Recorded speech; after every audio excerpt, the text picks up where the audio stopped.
Hello and welcome back to Phil's Drone Zone, and in particular welcome to part 9 of Learning Piece by Piece, the complete beginner's guide to working with Motion 5. Now last time we were looking at animating with basic shape masks, and today we're going to be looking at animating with image masks, and there is a subtle difference as we will see later. If you are brand new to the channel, then I recommend that you go back to earlier tutorials if you're not experienced at working in Motion 5. And don't forget, hit that subscribe button and click the bell so you can stay updated when we upload future videos. So as I said, today we're going to be looking at animating using image masks, which are slightly different to the basic shape masks that we were using last time. But before we go on, there are two things that people need to be aware about. And firstly, we need to understand that an image mask will take on the shape of the layer you assign as that source. So what that means is that no matter what layer, whatever the layer that you use, the mask will take on the shape of that chosen layer. And secondly, we need to be aware that a text is not a layer, but a group containing a text is. So that will become more apparent as we work our way through this tutorial. Okay, so just bear those two things in mind. Okay, to begin with, what we're going to do is we're going to create something really simple. Now I've just put together a couple of groups here with a background, purple background, and I've created 3 letters. They're individually typed and separated from each other, and we're going to use these letters as a source for an image mask. Tet here in Vietnam is the 2-week holiday coming up at the beginning of February, which we're all very excited about and all in need of a bit of R&R here. So I'm using Tet, and we've just got these 3 letters. I'm going to start with the first letter, the letter T. And previously I used generators. This time I'm going to use video clips as the background. So we'll just import my first video clip, and as you can see, we can see nothing except for the video clip. So we just move that down until it is just above the first letter T, and now you can see that it's moved down in the layers. So I'm going to use the letter T as the image source, the mask source. So we'll add the image mask and then drag the letter T into the well. Now the background, the fireworks, will take on the shape of the letter T. It's not contained within the letter T. The background is just taken on the shape that you told it to take on. So we can do now whatever we want with our background video. We can resize it, we can position it to find the most optimal point for showing the video, and something like that gives you a good big explosion of the fireworks there. That'll look really nice. Okay, the next thing we're going to do is we're going to import our second image. Now we've got the temple in the middle here, so we're just going to import the video of the temple. Again, move it down so it's above the second letter, and then add the image mask. Now we're going to ask this video to take on the shape of the E, and now you can see it's done exactly that. Again, we can shift its position and its scale to suit what we particularly need to do with it. I don't know, I'm not going to spend too much time messing about with that. When you're practicing this stuff, you can spend a lot more time than I'm going to do. This is just a tutorial. So having done that, all we need to do now is add our third video clip. And again, it's just acting as a background, and we'll import, which is also some fireworks here. So again, add an image mask, and then we'll ask it to take the form of the third letter T. And now we've created this kind of like effect using an image mask where the backgrounds that we're using have taken on the form of what we asked it to do. So like we asked it to take a T shape and it did, and we asked it to take an E shape. It's the background that has changed, not the letter. Okay, so we can now mess about with this one again. We can reduce the scale, position it until you've got a nice effect going on. And there you go, we've got something really nice happening here. Just a very simple use of a very basic image mask.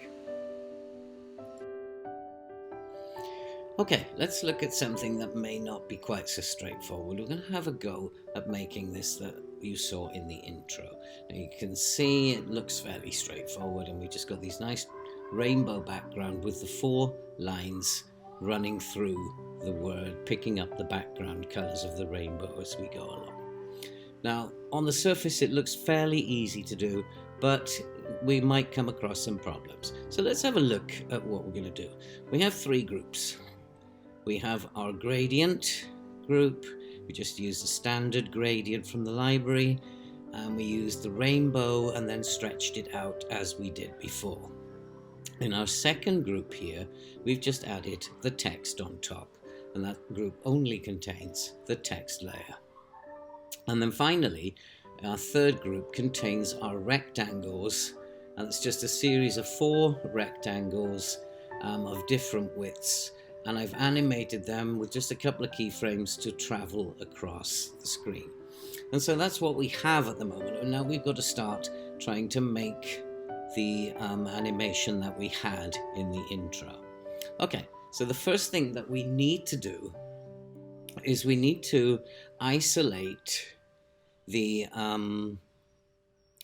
rectangles, and we don't want them showing outside of the word. So we're going to need to use an image mask to make sure that the rectangles stay inside the word's motion 5. So we're going to add an image mask to that group, and the source of that mask is going to be our text layer. So we're going to drop the text layer into that, and oops, that's not really what we wanted to do. So while that looks pretty good, it's not the effect that we wanted to achieve. Now, remembering back, maybe what we need to do is to invert the mask, and then it will show everything outside the mask, and maybe we'll get the effect then. So let's try that. We'll invert the mask. That's not what we want either. So we have a bit of a problem now. And no matter what you do now, it's not going to actually work, and you're not going to get the effect that you want. The problem that you have now is that we are a layer short. So we have to create another layer. And so in order to create our effect, we're going to have to use this group as an image source. So we'll grab our text, and first we'll make a new group at the top, and then we will grab our text and Shift, Option, click and drag that up to our new group. That will make a copy of the text, and we'll switch that back on. And now we've lost everything entirely, and when we play it back, nothing seems to be working at all. But now we need to give this new group something to play with. So what we're going to do is we're going to add an image mask to our text, to our new layer. So we'll add the image mask, and now we're going to add this whole group as the source that we want to use. And now when we pop that in, we still haven't got the effect that we want. But now, remembering that what's showing is inside the mask, we want to show what's outside the mask. So we're going to invert the mask, and this time what we've got is the 4 lines are now transparent and working their way through the mask. And sometimes you're going to have to, when working with image masks, and you're going to have to think about what extra layer you're going to need. And a lot of the times that you're copying these what are fairly complex tutorials, and they create these clone groups and duplicate groups, you don't understand why they're doing it. It's simply that they recognize that later on they're going to need to have another layer. So they're creating in advance the layers that they want. So there are times where what you want to achieve is not going to be working. Well, just think about what extra layer do I need in order to make it work, and then create that layer, and then it will work for you. Okay, so I hope that this has been fairly clear. If you've got any questions, please drop them into the comment section and I'll try and answer them for you. Masks are very complicated, can be very complicated once your projects become very big, very complicated projects. But bear with it and you'll realize that you can work this out. If you have enjoyed the video, please give us a big thumbs up. And don't forget to hit that subscribe button and click the bell so you can stay updated for when we upload future videos. Okay, next time we're going to be coming back and we're going to be having a look at the properties of the replicator and how we can use the replicator to make some great effects. And all that remains to be said for now is see you in the next video.